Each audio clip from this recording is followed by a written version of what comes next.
I was going to talk about the manager's deficiencies. But not the first time this season you can talk about referees on Saturday. The Rangers were woeful on Saturday, and not for the first time this season. And I think this manager's got away with murder. Like I also thought with Steven Gerrard. I think Rangers have been woeful this season. He blew a 6-point lead when he came in the club and got away with it because of the UEFA Cup final. I think against Livingston, they were horrible. Against Kilmarnock, they were horrible.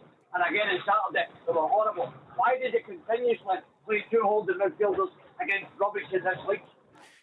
Fair point. No, that's a fair point. I think that Rangers haven't really got into any kind of rhythm so far this season. The players that have come in haven't really hit the ground running, which is what you need and what you certainly want to see. I also think that in terms of team selection, Giovanni is chopping and changing a little bit because of the scheduling already at this stage of the season. So I think players are they're not really getting any real rhythm or confidence. So domestically, I'd like to, for sure see Rangers being more attacking. So the two holding midfielders, Sean, that you kind of mentioned there, I think is a good point. They can go and attack and attack every game domestically. Derek? I think the Saturday as well at the Lindstrom one. No, the point that people seem to be missing, Ryan Kent stopped and passed the ball back and put Lindstrom in that position. Why Rangers constantly mess about in the back with the ball? Haven't equalised it to make it 1 each. Rangers had the ball in the halfway line and Matondo bottled it.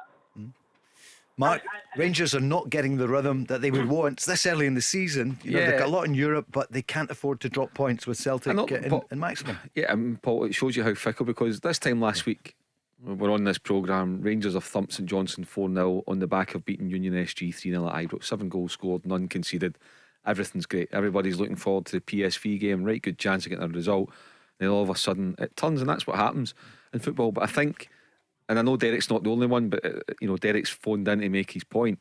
I think the point that he makes is symptomatic, unfortunately, of a lot of Rangers supporters, where I just don't think they're having Giovanni van Bronckhorst, Paul, for whatever reason.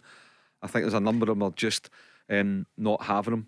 Now you look at Steven Gerrard. Derek mentioned him. Steven Gerrard was in year 3 before he won the title. Had it not been for the pandemic, there was every chance he was losing his job. That's a fact. Or he was going to resign, or he was going to be sacked. But he managed to ride through it. The board stuck with him, and he carried on. Now, surely Giovanni should be offered the same courtesy. Yeah, he lost a lead in the league, but he's a new manager. He's won mid-season.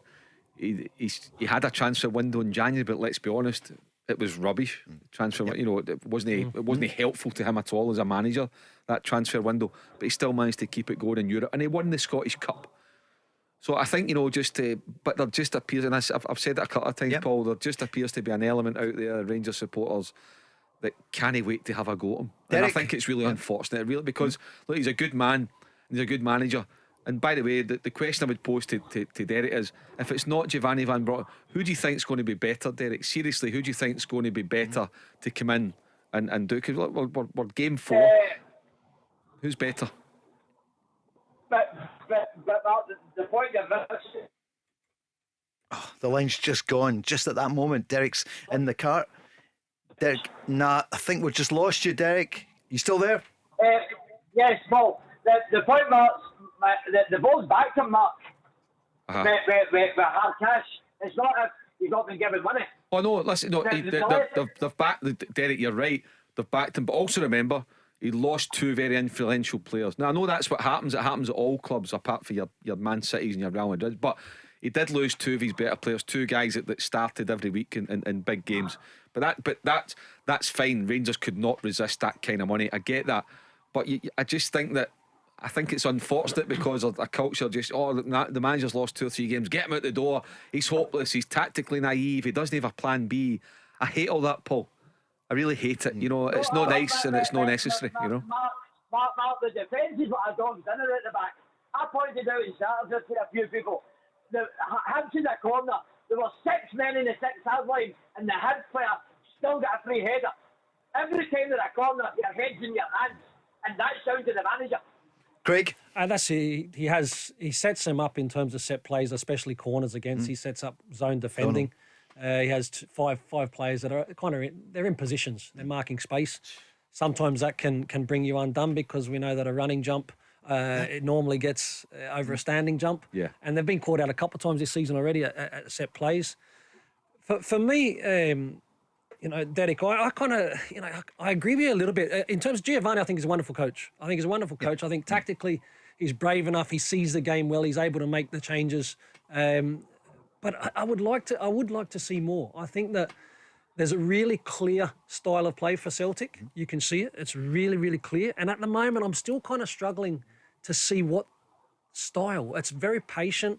At times, probably a little bit too deliberate. I don't think that Rangers get the ball forward to the danger players anywhere near quick enough. And I'm at this moment in time, I'm still not seeing a clear system.